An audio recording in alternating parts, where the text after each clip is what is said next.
Hey everyone, how's it going? Vanguard and Cold War Zombies have started Season 3, and in this video I'll be breaking down the content added into both games, as well as sharing my thoughts on it. Normally we just talk about the content added into Vanguard, but there wasn't anything of value added into Vanguard Zombies, since all of the team's efforts are going towards developing a new round-based map for that game. Combined with a renewed focus on Cold War from the rest of Treyarch Zombies team, it just makes sense that we cover these two games together in the future. Like I said, there's basically nothing new in Vanguard Zombies. The pictures Call of Duty put together in their tweets didn't even bother to include zombies for Season 2 Reloaded, and they might as well have not done the same thing here. The three pieces of quote-unquote content they added into Vanguard are the new weapons Sledgehammer are adding into the multiplayer, zombie-specific challenges for those said new weapons, and 20 new seasonal challenges that the tens of people hell-bent on collecting every single calling card in the game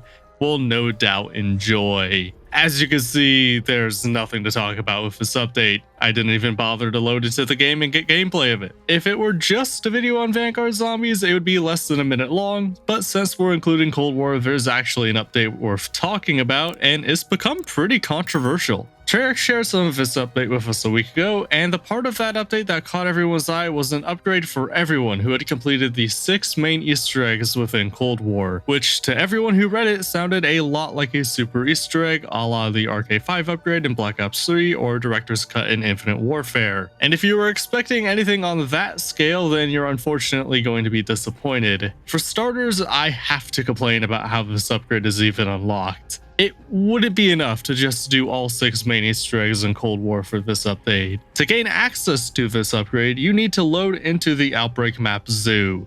Keep in mind there are currently 8 Outbreak maps, meaning your chances of loading into Zoo on your first round is 12.5%. You can always load into whatever map you start with and just progress through the game until you get to Zoo, but that will take forever, and you may not even want to play Outbreak that day. So if you want to get this upgrade, you're going to be spending 20 to 30 minutes soft resetting your game like I did. Some people have been using the new Outbreak Collapse limited time mode to get to Zoo quickly, since you can vote on the map before starting the game, and that's great if you want to get this done once and just completely forget about it, but that's a limited time mode, meaning if you ever want to come back to this area in the future, an Outbreak Collapse won't be here, so it's going to take forever. Anyway, once you finally get into the map, you run to the northeast side of the map where I am here, hold X or whatever your keybind is to interact with this pillar, see a cool but quick animation, and you've unlocked your rewards for completing all 6 Easter eggs in Cold War. What are those rewards? You get a calling card, which I guess you can display on your profile that no one else will see. Maybe you rock that instead of a Dark Aether calling card like I do, but otherwise no one's going to know you have this. You also get 12 recycled emblems of the static pictures that pop up on screen anytime someone talks through a radio. I need to make a whole video on this, but game developers need to get it through their heads that calling cards and emblems are not good customization and are not suitable rewards for anything on their own. The only time in the history of gaming that I can think of where calling cards were something anyone grinded for and sought after was Modern Warfare 2, and the only reason that was the case is because it was the first game to ever have them. Even then, most people I knew got them in modded lobbies, so no one really grinded for them back in the day. Speaking of meaningful customization, another reward is a watch that tracks critical hit kills. Personally, I don't like the look of this watch, and I almost never notice my watch anyway. I don't even have the emote equipped to look at my watch anymore, so I'll just stick to tapping the select button whenever I need to see my kill count. The big upgrade is the permanent upgrade, which will upgrade your starting loadout weapon from red tier to purple tier if you've completed every single Cold War Easter egg. You can get either a green or blue permanent upgrade if you've done fewer Easter eggs.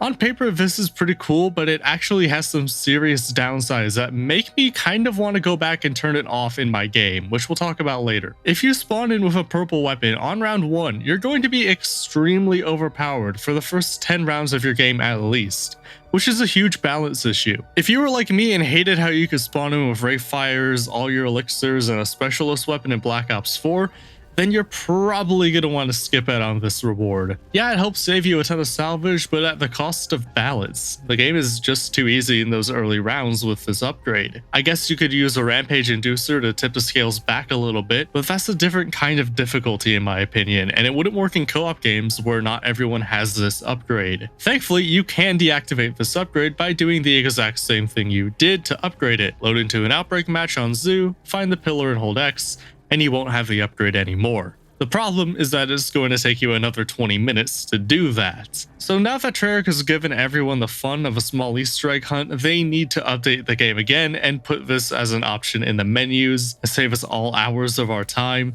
It can easily be part of Create a Class, as it probably should have been at the beginning if I'm being honest. For me, the Super Easter Egg was a bit of a letdown. I wasn't one of the people who expected something on the level of Director's Cut, though I certainly would have liked it if we got that. The major issue is that the customization just isn't very appealing, and the permanent upgrade will take so long to enable and disable that it's going to be permanently set to on or off and just stay there forever. When Treyarch adds an option for it in the menus, I'll still be underwhelmed, but happy. As for the rest of Cold War's updates, there's really not a lot to talk about again. The Outbreak Collapse mode is pretty boring, if I'm gonna be honest. You spawn in with a weapon, rank it up over the course of 10 minutes, get whatever perks you need, and exfil after 10 minutes. I mean, I guess there's an order on the map, but it's best to just ignore him. The Abomination from Forsaken was added into Outbreak, both as a standard enemy as well as a red HVT version for the Eliminate objective. They also haven't added any of the wonder weapons from Outer Toten or Forsaken into Outbreak yet.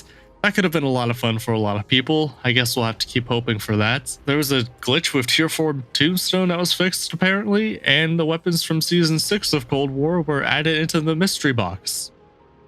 That's it.